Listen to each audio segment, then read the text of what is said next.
Hello student, welcome back to skating chemistry classes.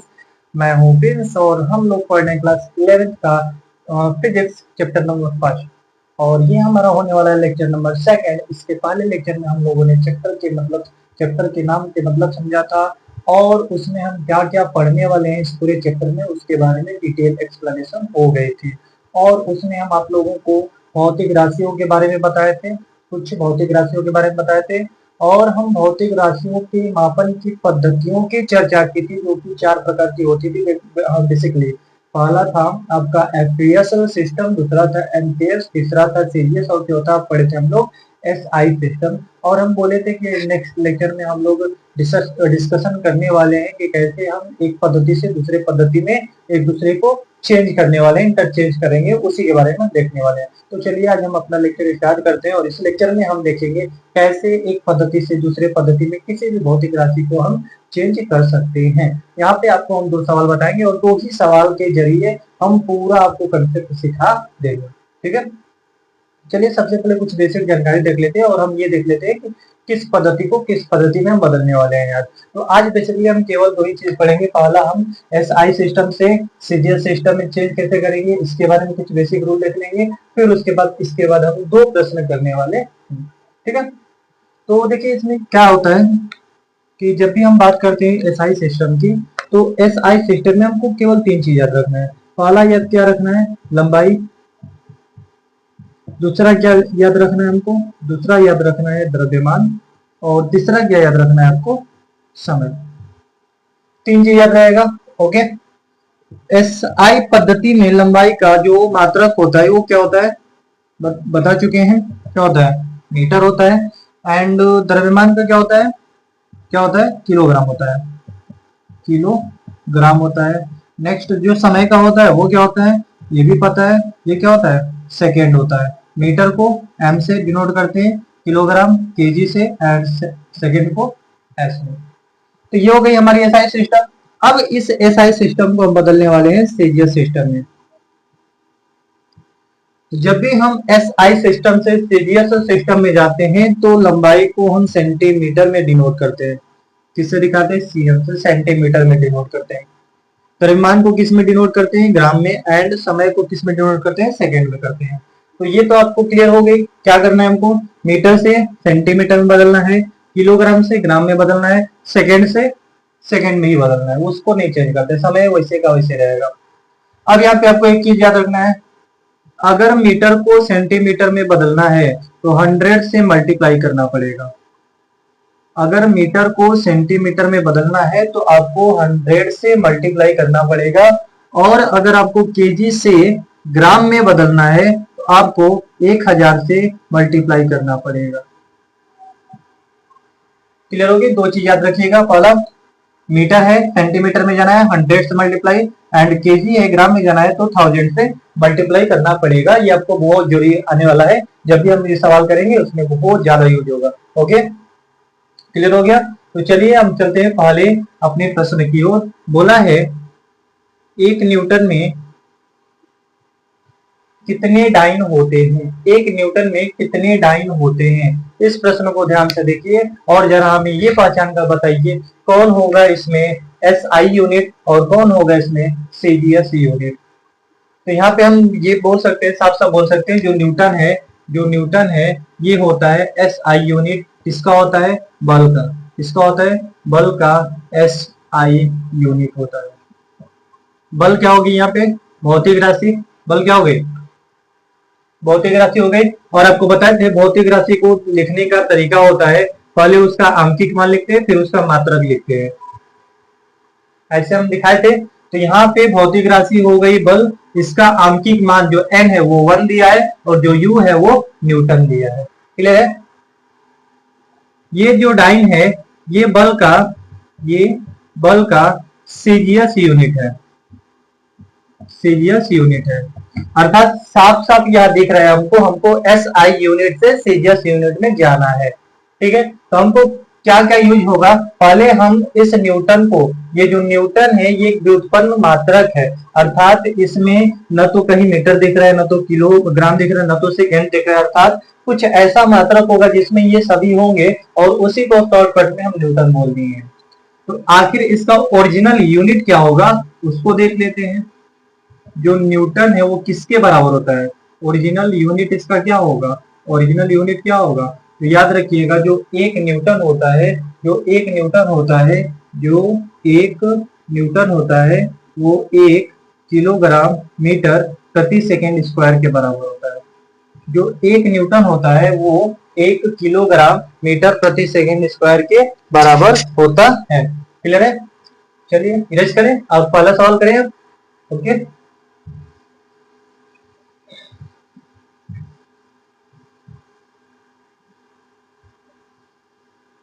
चलिए शुरू करते हैं अपना हम आज का पहला पहला पहला टॉपिक, पहला क्वेश्चन। अब देखिए यहाँ पे आपको एक चीज तो बता दिए, जो न्यूटन है, जो न्यूटन है वो एक व्युत्पन्न मात्रक है बल का। और बल क्या कहलाएगी? भौतिक राशि कहलाएगी। और भौतिक राशि को दिखाने का दो तरीका, एक उसका आंकिक मान, एक उसका मात्रक। ये हो गया आंकिक मान n का मान, ये हो गया उसका मात्रक हो गया u का मान। और फिर बोला है इस ये कितने कितने कितने डाइन के बराबर होगा, कितने डाइन के बराबर होगा, तो यहाँ पे डाइन लिख दिया है। तो डाइन भी एक मात्रक ही है, अर्थात ये दूसरा मात्रक u हो गया और इसका आंकिक मान नहीं पता है। ये भी भौतिक राशि बल, ये भी भौतिक राशि बल, बस दोनों को दिखाने का तरीका अर्थात पद्धति अलग अलग है। ये SI पद्धति में दिखाएंगे, ये सीजीएस पद्धति में दिखाएंगे। हालांकि दोनों अलग अलग मान आएंगे, इसलिए हम इनको क्या करेंगे, इनको हम कुछ अलग दिखाने की कोशिश करेंगे। इसीलिए क्या लिखेंगे, N1 equal to N2 U2। और हमको यहाँ पे N2 का ही मान निकालना है, क्योंकि तीन चीज तो दे ही दिया है। पहले वाले कंडीशन में N1 का मान दे दिया, U1 का मान दे दिया, दूसरे वाले में N2 का मान नहीं दिया। वही पूछा है कितना होगा, लेकिन डाइन का तो मान दे दिया, डाइन तो दिया है, U2 का तो मान दे ही दिया है। तो यहाँ पे हम बेसिकली N2 का मान निकालने वाला है। आपको पिछले लेक्चर में फॉर्मूला बताया था ये वाला, N1 U1 बराबर N2 U2। तो यहाँ से N2 का जब मान निकालना है ये हो जाएगा N1 U1 बटे में U2। ये U2 इसके नीचे आ जाएगा। क्लियर हो गया? शुरू करें। अब आपको बताएं, अभी जस्ट पहले जो एक न्यूटन होता है, एक न्यूटन होता है वो किसके बराबर होता है? ओरिजिनल मात्रा क्या होता है बल का? ओरिजिनल मात्रा क्या होता है? ये होता है 1 किलोग्राम मीटर प्रति सेकेंड स्क्वायर। अब देखिए आपको याद नहीं करना, हम सिंपल सी बात बता देते हैं कैसे आप याद रखिएगा। हम पढ़े हैं बल का फॉर्मूला, बल बराबर क्या होता है? द्रव्यमान गुणे त्वरण। पढ़े हैं F बराबर ma। याद आ रहा है न्यूटन की गति का दूसरा नियम, न्यूटन की गति का दूसरा नियम जो था F बराबर ma था। मात्रक निकाल दीजिए, यहाँ पे जो बल है इसका मात्रक न्यूटन हो जाएगा। m द्रव्यमान किलोग्राम और त्वरण का क्या होता है? मीटर प्रति सेकेंड स्क्वायर। तो क्या हो जाएगा? किलोग्राम मीटर प्रति सेकेंड स्क्वायर। रटना नहीं है, एकदम एकदम रटना नहीं है, बस सुनते रहिए और लिखते रहिए, देखते रहिए शांति से एकदम। तो यहाँ से शुरू करें, निकालते हैं। यही वाला फॉर्मूला लगेगा, N2 बराबर N1 U1 बटे में U2। N2 की जगह तो इसी कुछ नहीं रहेगा, छोड़ देंगे। N1 की जगह पे क्या पुट करेंगे? तो N1 की जगह पे हम पुट करने वाले हैं 1। यहाँ पे पुट कर दिए 1 इंटू U1। U1 की जगह पे न्यूटन, न्यूटन का ओरिजिनल मात्रा क्या होता है? किलोग्राम, किलोग्राम मीटर प्रति सेकेंड स्क्वायर, या प्रति सेकेंड स्क्वायर को हम ऐसे लिख सकते हैं second inverse square divide by क्या है? U2 है। U2 बोले इसी मात्रा को सीजीएस में लिखेंगे तो कैसे लिखेंगे? सीजीएस में लिखेंगे, किलोग्राम को सीजीएस में लिखते हैं तो क्या लिखते हैं? ग्राम लिखते हैं। मीटर को सीजीएस में लिखते हैं तो क्या लिखते हैं? सेंटीमीटर लिखते हैं। सेकेंड को सीजीएस में सेकेंड ही रहने देते हैं। ये हो जाएगा gram centimetre second inverse square. तो इसको आप यहाँ पे पुट कर दीजिए, gram centimetre second inverse square. ये और ये कट जाएगा, क्या बचेगा? N2 का मान 1 इंटू 1 ही हो जाएगा, दिखाने की कोई जरूरत नहीं, 1 दिखा देते हैं। Kilogram metre divide by gram centimetre. Clear है? अब यहाँ पे देखिए, हमको किलोग्राम से ग्राम में जाना था, मीटर से सेंटीमीटर में जाना था। तो अभी आपको एक फॉर्मूला बताया था, फॉर्मूला क्या, एक मापन बताए थे कि अगर हमारे पास 1 kg है, 1 kg में कितना ग्राम होते हैं? तो 1 kg में 1000 ग्राम होते हैं। एंड अभी आपको बताया है 1 मीटर में कितना सेंटीमीटर होता है? तो 100 सेंटीमीटर होता है। बस यही दोनों उठा के आप रख दीजिए। तो किलोग्राम को हटाना है हमको, 1 इंटू 1000 हो जाएगा ग्राम, इंटू मीटर को भी हटाना है, ये हो जाएगा 100 सेंटीमीटर। डिवाइड बाय जो चल रहा है उसको ऐसे लिख देते हैं, ग्राम से ग्राम कट गया, सेंटीमीटर से सेंटीमीटर कट गया। क्लियर है? क्या बचा? 10। यहाँ पे 10, इसको पावर में अगर लिखना चाहे तो 1 2 3, 10 के पावर 3 लिख सकते हैं, इसको लिखना चाहे तो 10 के पावर 2 लिख सकते हैं। टोटल सिंपल 10 के पावर 5 आ जाएगा। किसका मान? N2 का मान।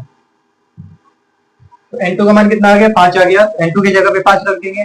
तो ये, इससे हमको ये पता चलता है कि अगर हमारे पास 1 न्यूटन है, 1 न्यूटन है तो 1 न्यूटन में कितना डाइन होने वाला है, 1 न्यूटन में कितना डाइन होने वाला है, तो 10 के पावर 5 डाइन होने वाला है। आई होप आपको ये पहला प्रश्न समझ में आ गया होगा। अच्छी तरह से नहीं आया होगा फिर से रिपीट कर लीजिए, क्लियर हो जाएगा।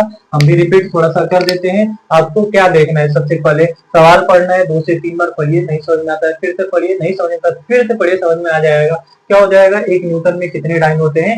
1 न्यूटन में, 1 न्यूटन का मतलब क्या है? जो 1 न्यूटन है वो किसी भौतिक राशि के परिमाण को और उसके मात्रा को बता रहा है। वो भौतिक राशि कौन सी होने वाली है? बल होगा, क्योंकि बल का मात्रा क्या होता है? न्यूटन होता है। तो भौतिक राशि बल के बारे में एक जानकारी दे दी गई है, 1 न्यूटन उसका क्वांटिटी दिया गया है। ठीक है, और फिर उसको बोला है कि 1 न्यूटन में कितने डाइन होते हैं, अर्थात न्यूटन को डाइन में बदलेंगे तो कितने आएंगे, N2 का मान, अर्थात जो उसका आंशिक मान आएगा वो कितना आने वाला है। अब इसमें क्या दिया है? भौतिक राशि बल है, और बल का SI यूनिट क्या होता है? न्यूटन होता है, हमको पता है। और 1 न्यूटन में कितना ओरिजिनल मात्रक होता है?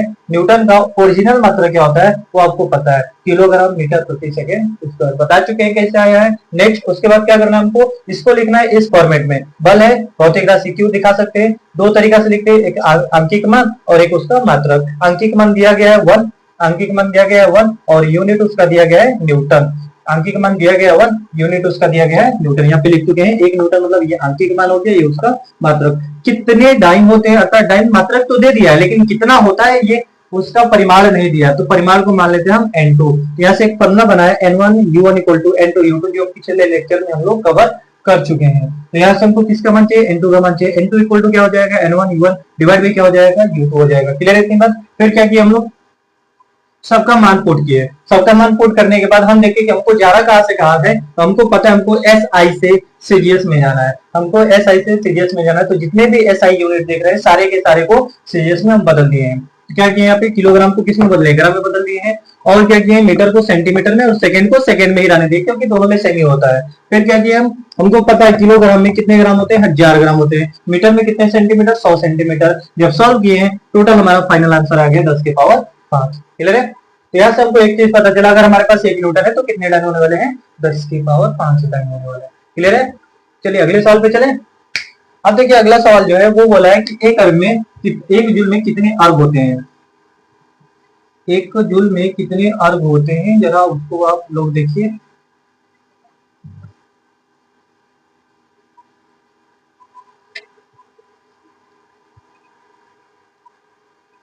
देखिए जो हमारा अगला प्रश्न होने वाला है वो है, अगला प्रश्न आपका सामने आ रहा है नंबर 2। 1 जूल में, 1 जूल में कितने, 1 जूल में कितने अर्ग होते हैं? अर्ग होते हैं। 1 जूल में कितने अर्ग होते हैं? सबसे पहले आपको वही बात है, भौतिक राशि पहचानी है। आपको क्या पहचानी है? भौतिक राशि। अगर भौतिक राशि आप पहचान गए तो उसका ओरिजिनल यूनिट आप निकाल सकते हैं।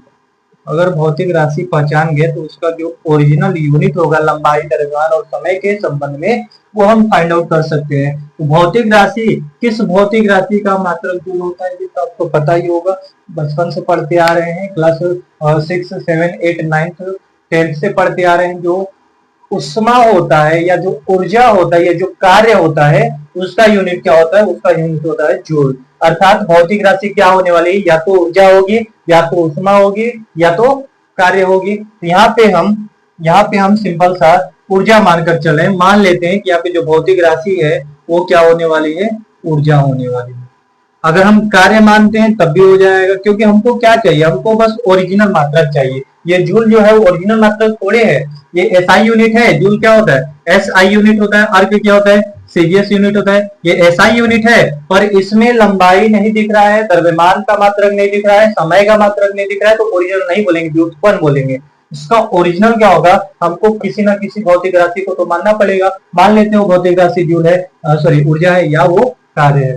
कार्य का फॉर्मूला बताइए क्या होता है, बल गुणे बल की दिशा में विस्थापन, पढ़ चुके हैं हम लोग, बल गुणे बल की दिशा में विस्थापन। बल का मात्रक अभी हम जस्ट पीछे पढ़े हैं, याद है तो बताइए, याद है तो बताइए क्या होता है, किलोग्राम मीटर प्रति सेकेंड स्क्वायर या सेकेंड इनवर्स स्क्वायर लिख सकते हैं, और विस्थापन एक लंबाई होता है अर्थात मीटर हो जाएगा। यहाँ से इन दोनों का मात्रक क्या हो जाएगा, kilogram, kilogram metre square second inverse inverse square. Clear. तो यहां से इसका ओरिजिनल मात्रक किया गया, इसको याद रखिएगा। ओरिजिनल यूनिट क्या हो गया, किलोग्राम, किलोग्राम मीटर स्क्वायर प्रति सेकेंड इनवर्स स्क्वायर। क्लियर है। अब इस भौतिक राशि को दिखाने का तरीका क्या है, क्योंकि किसी भी भौतिक राशि को दिखाने का तरीका क्या होता है, Q बराबर एन यू। Q बराबर क्या होता है, एन यू होता है। दिखा दीजिए, Q बराबर एन यू। अब ये भौतिक राशि क्या है, ये भौतिक राशि ऊर्जा हो सकती है, ये भौतिक राशि कार्य हो सकती है, ये भौतिक राशि ऊष्मा हो सकती है, तीनों से कुछ भी हो सकता है। ठीक है। अब यहाँ पे क्या करेंगे, इस भौतिक राशि को मापने का दो तरीका है, एक है SI और एक है सीजीएस। सीजीएस दो तरीका है, दो चीजों माप रहे हैं, पहला SI में माप रहे हैं और दूसरा सीजीएस में भी हम फाइंड आउट कर रहे हैं। तो यहाँ पे क्या हो जाएगा, अगर हम यहाँ से लिखना चाहे तो यहाँ पे लिखेंगे Q बराबर N1U1, Q बराबर N1U1, ये किसमें है, SI में है। यहाँ पे लिखना चाहे तो वही सेम भौतिक राशि है, लेकिन मापने का तरीका अलग है। तो N2 का मान भी अलग आएगा, U का मान भी अलग आएगा, इसलिए हम क्या लिख रहे हैं, Q बराबर N2U2। क्लियर है।